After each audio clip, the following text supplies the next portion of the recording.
Hi all. Happy evening? No? Happy evening. Let's be cheerful. It's the last panel discussion of the day. And so it's my great honor, great pleasure to be here. So my full name is Dr. Ratnavel Rajan. So I represent Ball Corporation and I'm heading HR for Ball Corporation in Asia and Mediterranean. I have a great company today. I just interacted with my panel members a while ago. Then I just realized that World HRD Congress has got a perfect moderator for this session because the speakers are going to speak, moderator is going to only observe. Such an excellent speaker. So it's my honor to invite Dr. Sonal Jain Jaiswal, Spiritual and Wellness Coach, Advait Group. Please put your hands. Nilisha Bhimani, entrepreneur, image consultant and transformational coach. Avinash Gupta, Director of Learning and Development, Ola Electric.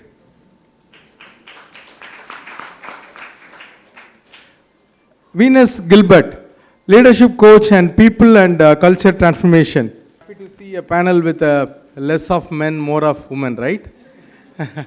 So a topic even was, navigating cultural differences and fostering inclusivity. When I was, there are two pilots next to me, aspirant pilots. They're not, and there are two coaches next on my other side, from very, very different. I could see there is a real diversity and inclusivity here in this panel itself. So I assured them only one thing. I promised them one thing, that I'll speak less and will allow you to speak more. So with that, I'm just jumping into the topic, which is an excellent one.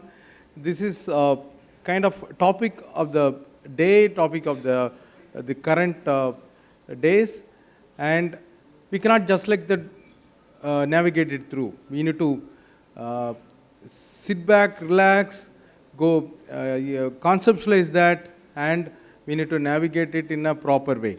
So that's what we brought these people here. So I think I'll start with Dr. Sonal with a question. From you have come from a very, very different background. And how do you define cultural difference from your experience and your way of approaching the things? Thank you, Dr. Rajan. So to explain culture difference, I like to use my own anecdote, like how I personally experienced it and how hard-hitting it was for me. I was studying in UK for my postgrad, and we were like three girls, like very, very close. I was there from India, of course. Then had one friend, Joanna, she was from Canada. And there's another one, Maldives, born there, but majority she spent in Britain. So we three were really, really close, and we had a good time together. And one day, Fatima, my friend from Maldives, she was not well. So she booked an appointment with NHS, the hospital there, and I told her that, okay, I'll accompany you, because that's a tradition in India. We accompany, to the hospital.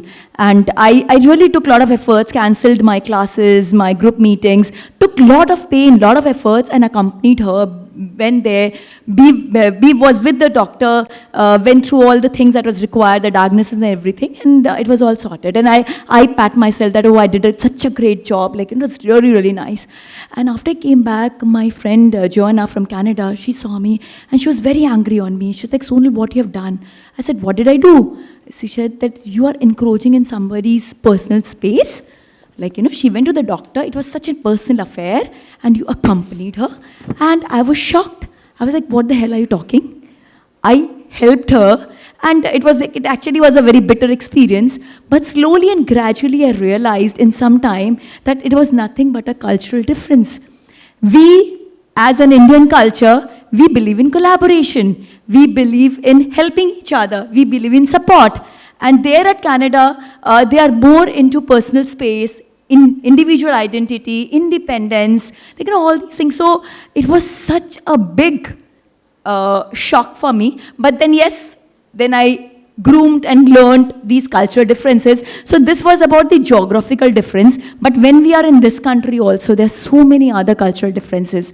Difference of generation. Our parents belong to X. We probably are all Ys. Then our kids are probably like, most of us, they must be in Z. And then now this alpha generation has also come, followed by beta in some time, and they're all very different. The parenting my mother did to me, I just can't use that. And when my mother questioned me, I'm like, Mom, they are Gen Z, they're different. So the generation gap, and then comes the sexual orientation. Men and women were always very different. It was said men are from Mars and women are from Venus.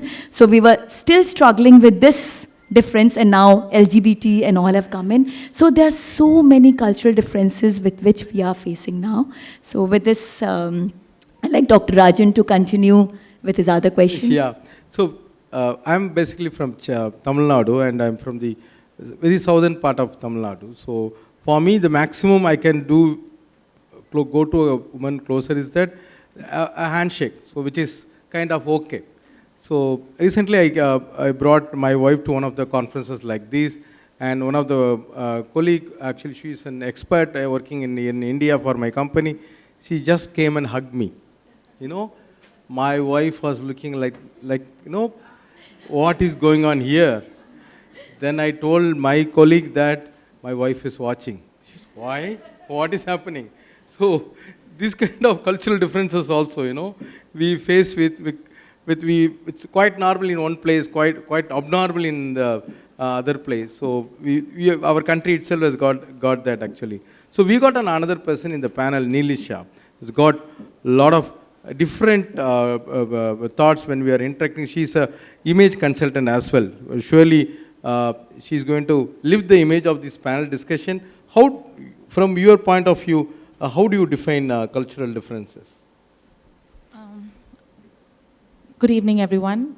I'd just like to invite you to take a moment to imagine a world where everybody acted, behaved, and communicated in the same manner. Just take a second to imagine that. And while that would make our lives easier in terms of it being a harmonious world, but we would be, I think, bereft of richness. And that is something that is very visible in the Indian landscape as well. We are very rich because we are diverse, and we are so culturally different that we all bring something so unique to the table. Another example is this very event itself. I've met people from Philippines, Indonesia, Singapore, Malaysia. I'm working out of Vietnam as well. And the kind of thoughts that we've all shared, despite belonging to such different cultural backgrounds, has added to the richness of this event, right? And coming to the point, cultural differences are all pervasive. But some of the most notable ways in which they manifest themselves is, in my opinion, communication differences. He gave a really funny anecdote, but what I observe when I do even cross-cultural communications trainings as a part of my work is especially between Western and Eastern cultures. Western cultures, especially Americans, Germans, they value direct communication. They value assertiveness as something that is an asset. But Asian cultures are very roundabout, especially Koreans, Japanese, Indians. Like Indians, we love to say, thoda ghuma fira ke bolo, thoda saja ke bolo. So we're not very direct. And this can often lead to difficulties when people are working with one another. Two other things I can think of top of mind is one is attitude towards hierarchy. Again, Western cultures, many parts prefer flatter structures, but in Asian countries, of course, there are varying degrees to this, but you'll see this heightened in countries like Korea, Japan, where hierarchy is and respect for authority is utmost. In India, I think we're somewhere in between. And the other thing that I can think of when it comes to cultural differences is also unconscious biases that we might have about each other based on things that we read in the media or things that we consume or just stereotypes that are popular. Yeah. When you talked about the unconscious bias, till I come here, I thought Venus is a male. So I was continuing to address sir and other things. Then only when I met, I realized, oh my God, Venus is a female. Sorry for that. This is all some of the biases with the names, right? When we call somebody as Sita, Sita is a female, right? But I got a person by the name Sita Raman. So he always put Sita, Sita in the signature. Many people think that there is a female. They send very nice reply to him. So sometimes we ask him to send a reply, some mails to customers also. He gets a very nice reply always. Because the other person thinks there is a Sita sitting there, you know. But unfortunately it is Sita Raman. So, so when we are talking about this, surely we need to talk about the challenges also, you know, the challenges around the cultural differences. For me, before asking this question, when I think about a challenge, there are two things majorly coming to my mind, which is miscommunication, you know, and misunderstanding on the cultural differences. How the other person is taking your communication, how he is understanding that. So Avinash from Ola Electric, is heading the learning and development, and he's the right person for me because his father was in kind of a transferable job with Air Force, right?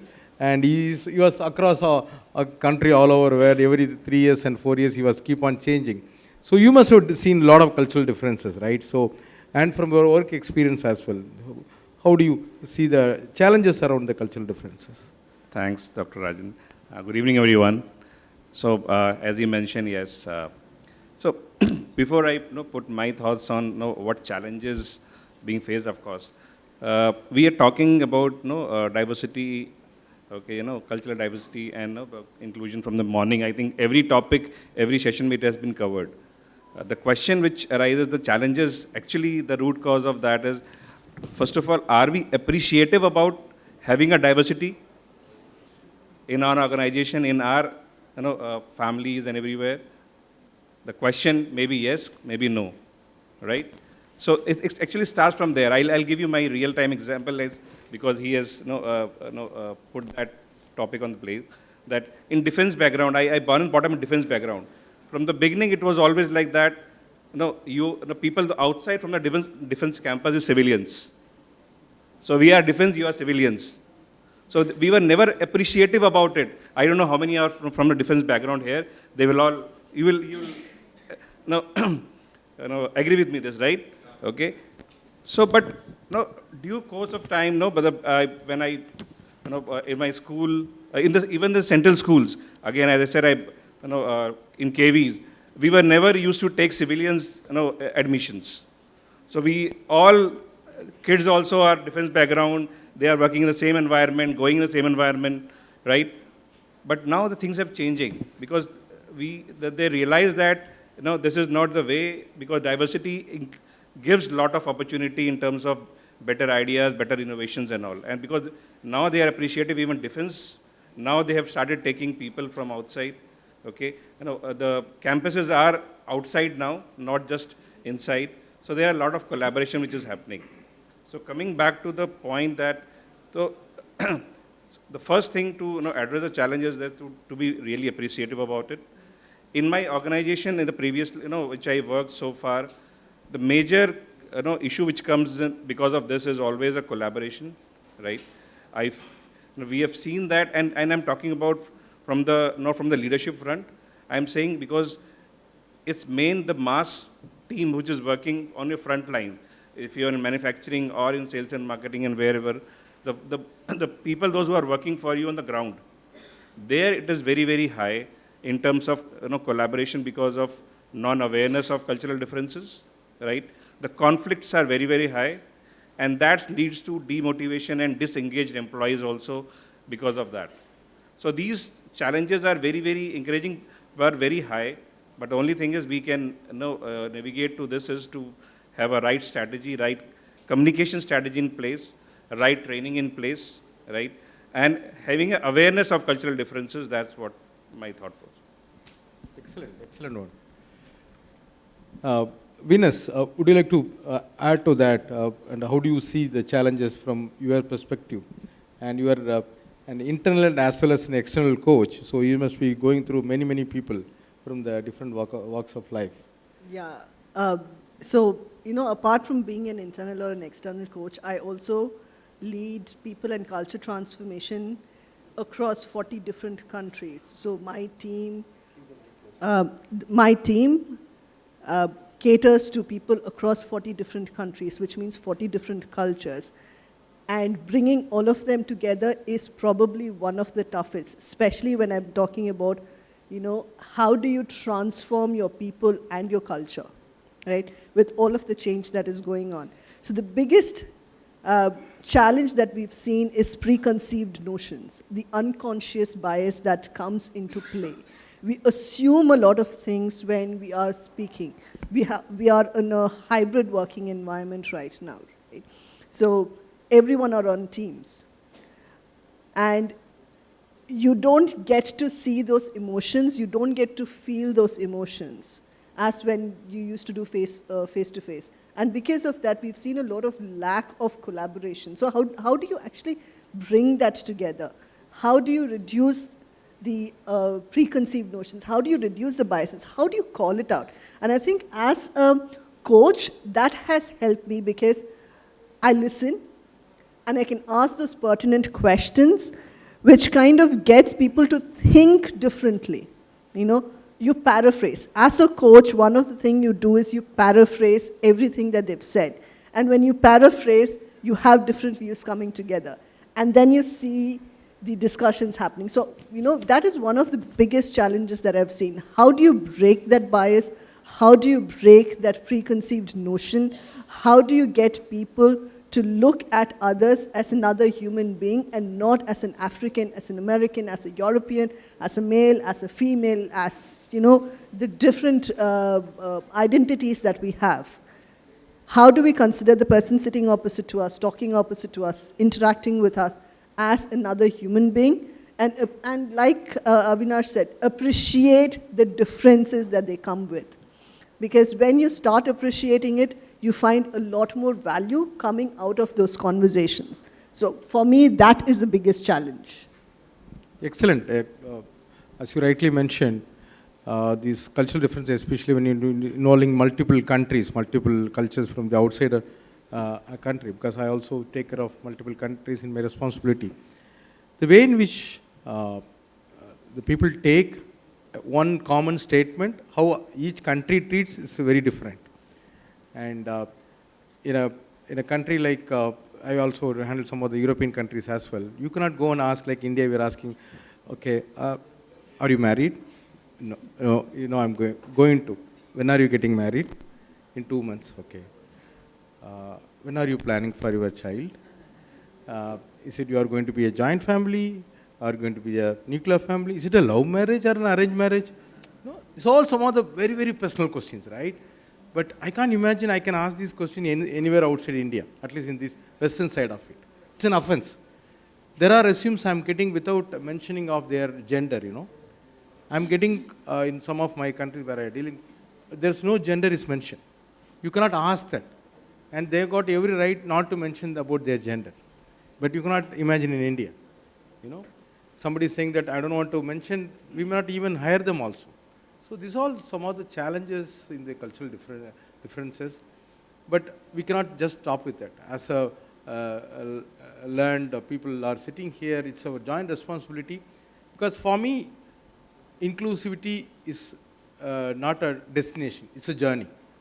A journey which we all need to do it together, and we need to take the people along with us, especially the people who are voiceless, who are underrepresented, So I would like to hear from all my panel members. This is a kind of a common question, but I want to hear a different perspective on what all strategies for navigating or coming out of this cultural differences, and how we can foster the inclusivity.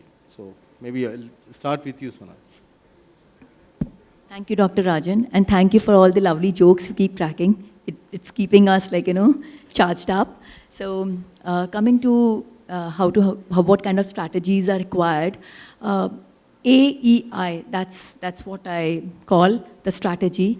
A is acknowledge the difference. You need to first start acknowledging the difference, because we see the world with the glasses that we wear. And whatever fits in that glass, we find that perfect, and what is not fitting, we disregard it. But world is, it is a melting pot.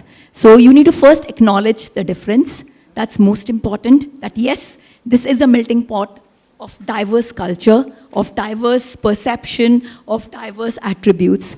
Second E is empathize. Very, very important. You need to empathize. You need to understand the needs of others. You need to have an acceptance towards that. Like, I read a lovely article where Merck India, I read that Merck India, in order to increase diversity in their organization and empathize people, they, they created a role play where they asked their people, their employees, to be on the wheelchair and do their daily activity for a day. So that they realize, and the employees really realize that, oh my God, a simple task like washing our hand is so difficult when we're on a wheelchair. So that is the level of empathy that we need to create. And then, of course, I is inclusivity. We need to include, we need to have processes which can help us include. That can be through different policies, very, very important, and then through creating those kind of infrastructure, because infrastructure is also required. If we want the culture to live together harmoniously, then we need to have that kind of infrastructure in place. Like if we want LGBT to be in our organization and very comfortable, then we need to have proper toilets for them. Like there's another example of one organization where they hired some LGBTs, and they didn't take care of the accommodation. And in the local area, they were really humiliated and they actually had to leave.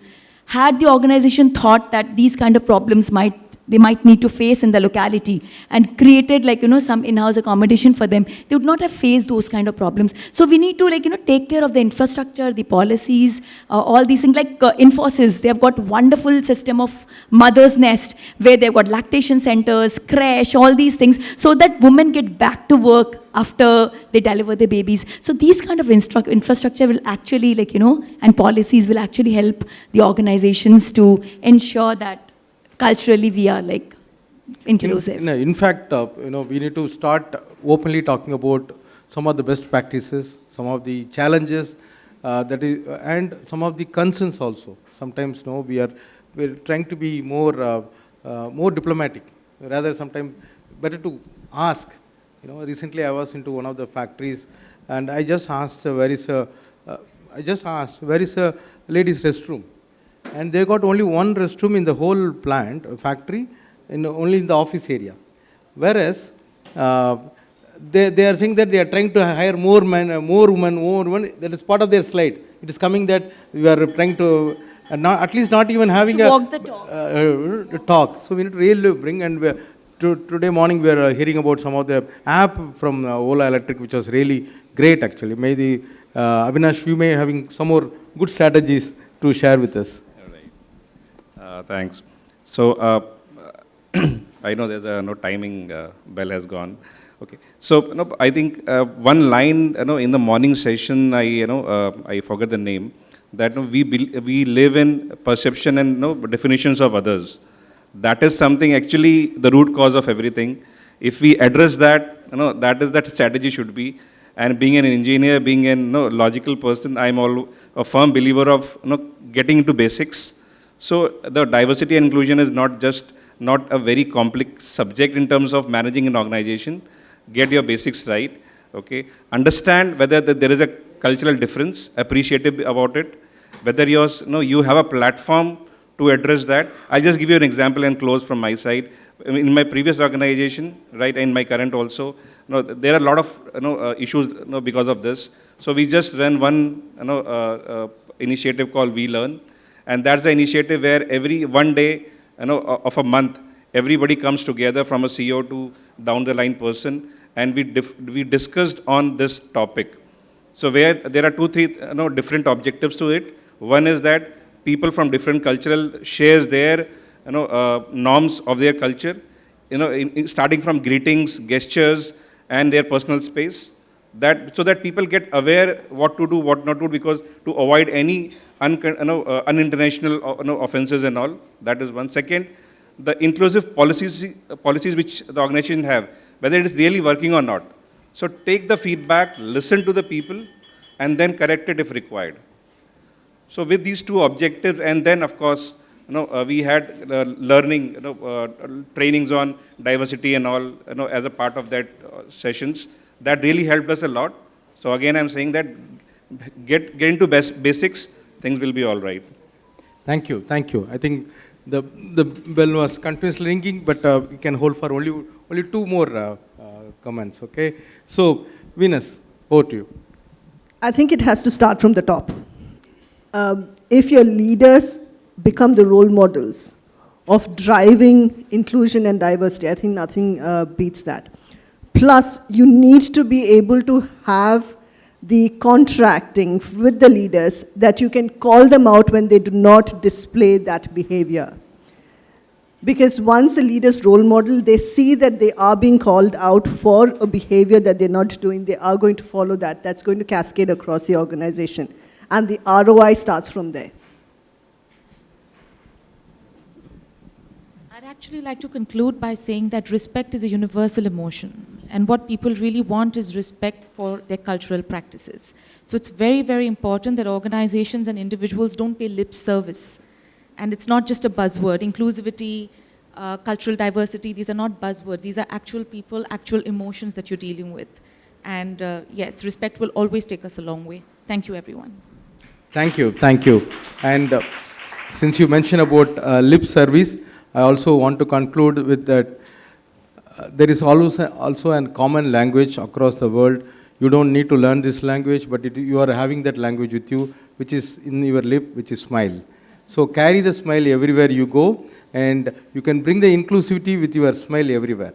And when a person is surely is not matter to you, a driver, a housekeeping personnel, or whoever it may be, but with one smile you can connect with him. With one smile can heal him, heal his tension, his pressure a day. So let us carry that. Let us create an inclusive world, which is going to be a world for the future. And we are all holding that responsibility. And with that, we like to conclude this session. Thank you so much.